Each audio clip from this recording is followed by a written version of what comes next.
Welcome back to Slingshot Engage. I had a request from a subscriber that wanted to see me drive the new Nissan Versa. Alright, first impressions, it's got 3,500 miles on it. I hate when people stay right beside you, you know what I mean? You're going to pass me right here. I'll drop the hammer. Kind of. Alright, it's 3,500 miles, average 35.5. Most of that is highway driving. My first impressions with this vehicle, it floats a little bit, right? And that could be because it's probably riding on 195 by 60 by 15s, and it only weighs 2,700 pounds. I took it down to North Carolina last week, and I had it loaded with a couple 100 pounds of stuff in the trunk, just me and the dog, and it handled better with weight in it. So I got the bright idea to put a spoiler on the back.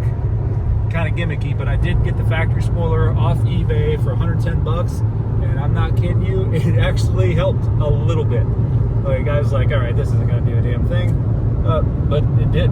It actually caused enough downforce with this high-speed vehicle that it helped slightly. So the hill assist, right? Manual transmission. I don't know if the CVT has hill assist. I cannot figure out a way to turn it off. Looked on the internet. I know you can turn off Subarus. We looked in the manual. It says nothing about that. So it does have a 2-second hill assist where it locks the rear drum brakes. And that can be annoying if you're not used to it like me, but I'm slowly getting used to it. The clutch is very, very light. It's the lightest clutch I've ever driven. My brother, who is younger than me, has never driven a manual transmission. Took him on my driveway, and he learned in about 10 to 15 minutes, and he can drive this. So it has the pedestrian anti-run-into system, which basically, if a car slams on its brakes, it will alert you to slam on its brakes, this car's brakes, and I think it does brake a little bit for you. The departure lane control, I've never had that. I couldn't stand it at first because it vibrates the steering wheel. And you know, now I just leave it on. Like, I kind of like it. This being the S-Type, it only does have 4 speakers. It has the 7-inch screen. If you get the SR, you get 6 speakers, which are the tweeters in the corners, and you get an 8-inch screen.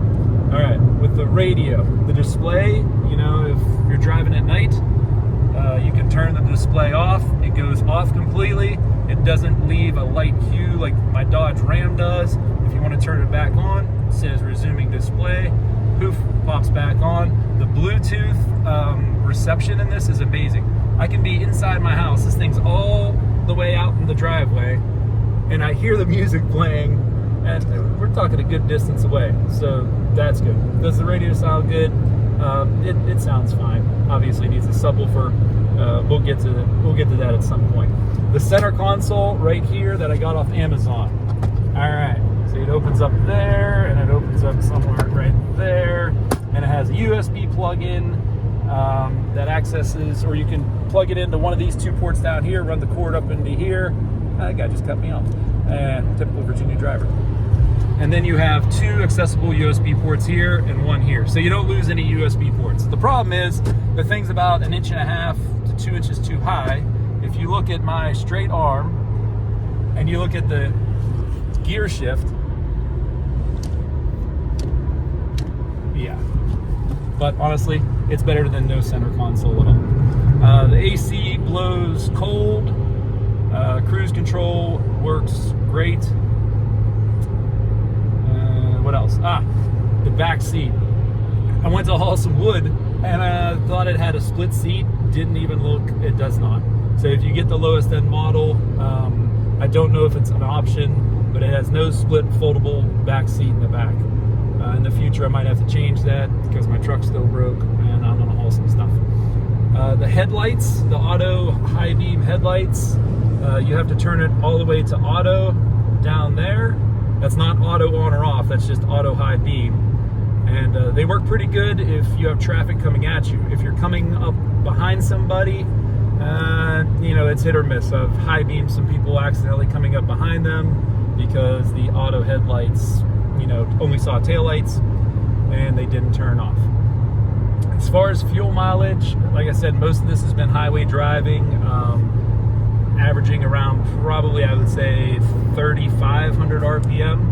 And to give you an idea, at 3,500 RPM, it does 74-ish miles an hour. Yeah, that's about right.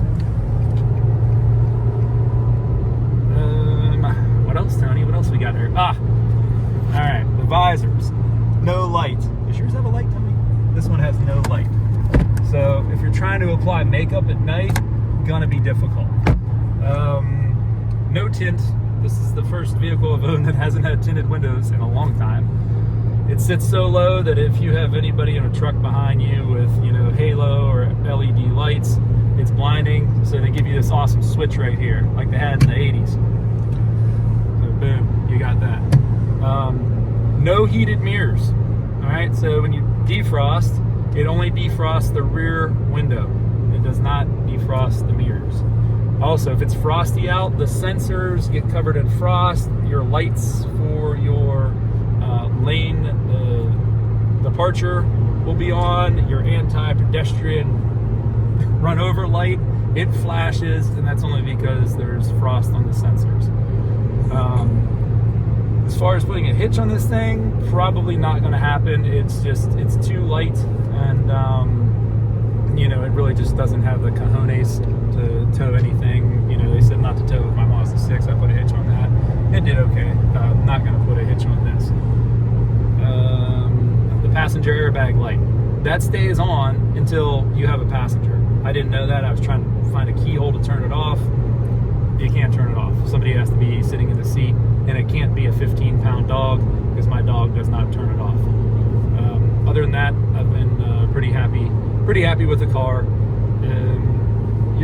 I needed a center console though, because without a center console, you're like sloughed over all the way, like over here, and it's very uncomfortable unless you drive like this. And by the way, it has no power seats at all. See, now I'm comfortable, but not really. So yeah, there you go. 3,500 miles, 35.5 per gallon, and that's mainly been highway. So if you get the manual and you do a lot of city driving, you'll probably be a little less than that, but I wouldn't think much. And I've just been running straight 87 in it. And any other questions, let me know. I'll be happy to answer it. Have a great day. Tony, let's get a beer.